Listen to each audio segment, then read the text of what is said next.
Ajaa'ib hari baay'een gammadee amma isaan carraa dhoowwanne jedhanii nama biraatti immoo carraa dhoowwanne jedhanii anaan filatanii tookenii isaanitti hedduun gammadanii akkasii dubbiin ani waanuma xinnoo tokkoon sirrii dhiyeessaa baay'oodha inuma baay'ee akkas ture namicha karaa deemu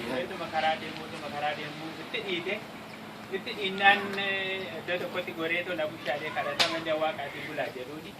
Achi nyaata dhiyeeffatanii maali jedhanii qurxummiidha nyaanni isaanii sun gargalaa jechuudha.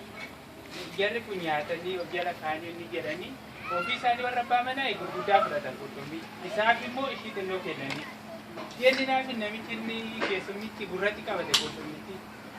Namichi fayyaan qabu moo maal ta'edhanii ilaalu jarri maal dhaggeeffachaa jirta bilbila moo bari nyaataadhanii. Nan beekadhe maal dhaggeeffachaa abbaa koo ijoollummaadhaan bishaan irraa nyaate waan ta'eefi. Nataji Ati mati jetere dani. Ani okusi dalani ora gurguddaa gaafata. Kendanan gaafata. Kendanan jedhani gurguddaa kennanii nyaata Ambiraa tokko itti dabala. Ammas immoo waanuma nyaata ati har'a nyaannee dhufe waan ta'eef nyaatuma wal qabataa jechuudha.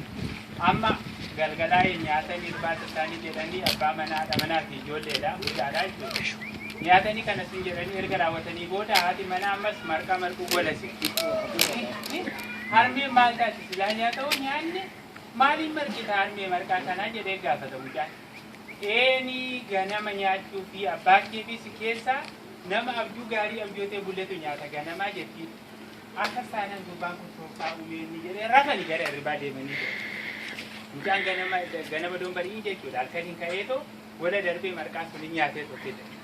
Jennaan achi ganama kaanii toonni isaanii jedhanii abjuu isaanii gaafate abbaa manaa fi jechuun mucaasii jechuudha.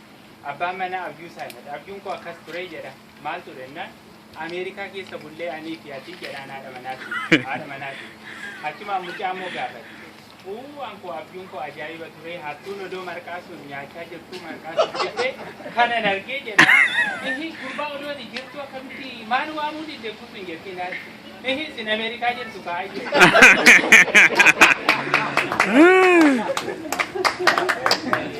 Ambiraa tokkotti tokko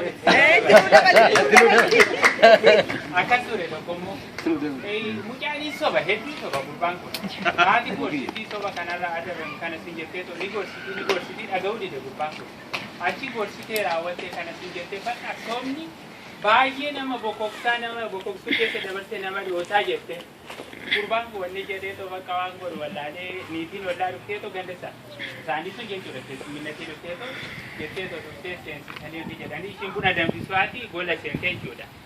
Mucaan immoo asofsiisaa jira ishee mucayyoo wallaa dhufteetti jechuudha.